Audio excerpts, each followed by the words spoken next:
Tinutulan ng ilang mambabata sa mungkahing gawing state witness ang mag-asawang Diskaya. May rekomendasyon kaugnay niyan sa Senado, pero hindi nilagdaan ni Senate President Tito Soto. Ang paliwanag ng Justice Department sa kung pwede ba yan sa batas sa pagtutok ni Tina Panganiban Perez.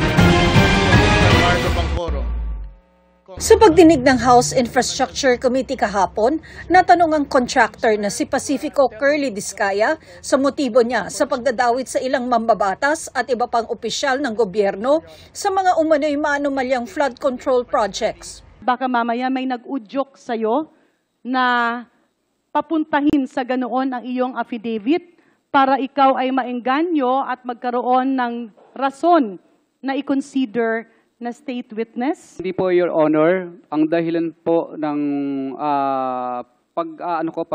state witness mo ay dahil po sa natatakot po kaming nilulusob po kami araw-araw ng mga iba't ibang grupo po sa aming bahay. Ayon kay Senate President Tito Soto, si dating Senate Blue Ribbon Committee Chair Rodante Marcoleta sumulat kay Justice Secretary Jose Crispin Remulla para irekomendang gawing state witness ang mag-asawang Diskaya.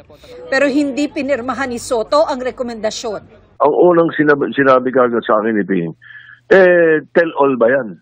Di ba? Kung tell all Kasi yan, dapat nga, pwede. buo. Pag-usapan natin. Pero ano sinabi? Puro congressman ang binanggit eh. Saka meron pang mga nagka-question doon sa mga binanggit na mga pangalan na tao. So, paano mong kaya nga papayag ka kagad? Di ba? So, hindi ko pinirmahan.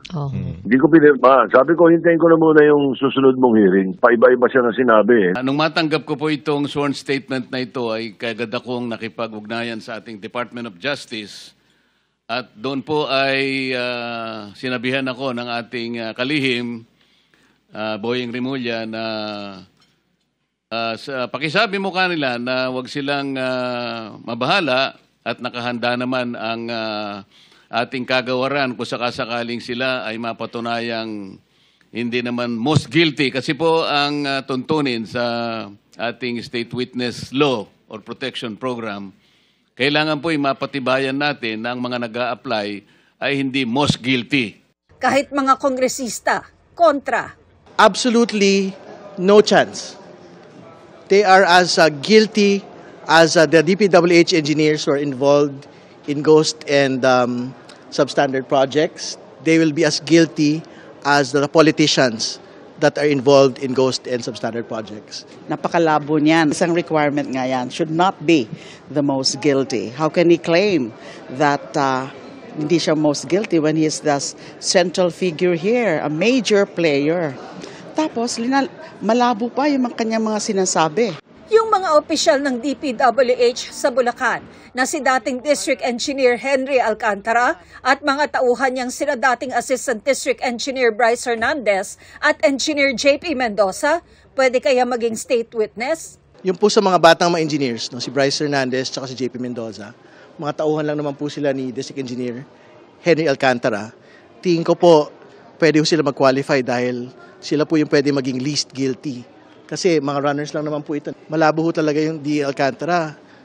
Si D. Alcantara ho yung primary suspect dito po sa Bulacan corruption scandal. Sa ilalim ng Republic Act 6981 o ang Witness Protection, Security and Benefit Act, maaaring maging state witness ang isang taong kasama sa krimen pero may mga rekisitos para rito.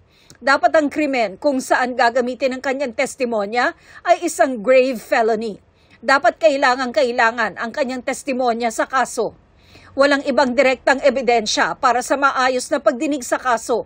Ang kanyang testimonya ay maaaring mapatunayan, hindi siya ang pinaka-guilty at hindi siya nahatulan sa anumang krimen, sangkot ang labis na kabuktutan. That is a discussion that's being held here in the Department of Justice.